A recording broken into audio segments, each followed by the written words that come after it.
So si King John, nung una siyang kumanta, ano, siguro dala rin ng, di mo alam eh, kaba, yung choice ng song, pwedeng ano eh. Pero I think for us, yung merong something dun na hindi lang siya lumabas dun sa kantang yun mismo.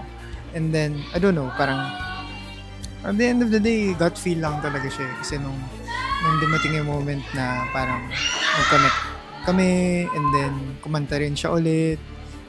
Well, of course, sobrang grateful kami na kanta namin yung kinanta niya. Pero at the end of the day, yung soul niya as a singer, lumabas talaga nung moment na yun. Na meron siyang may kakaibang kulay na gusto naming ma-explore together as coach, as mentees, tsaka mentor. Kaya, yun, sobrang for us worth it yung replay button.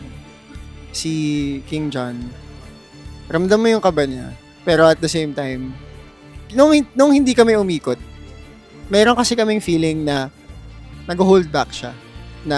Pero minsan kasi alam mo, yung pag-hold back, it's not always a bad thing.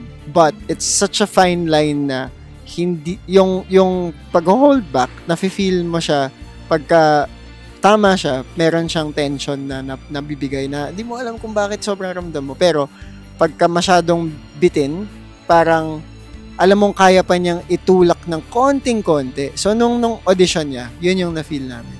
Pero pag nakita mo siya on stage, tapos nakita mo kinakanta niya yung song, alam mong meron siya nung ganong kulay ng boses. At I think kung ano man yung hino-hold back niya para mapalabas niya yun, kaya niyang gawin yun dito sa The Voice Kids. At gagawin namin yung best namin na matulungan siya na maabot niya yun. So, kaya namin ginamit yung replay button. Feeling namin sulit yun sa kanya.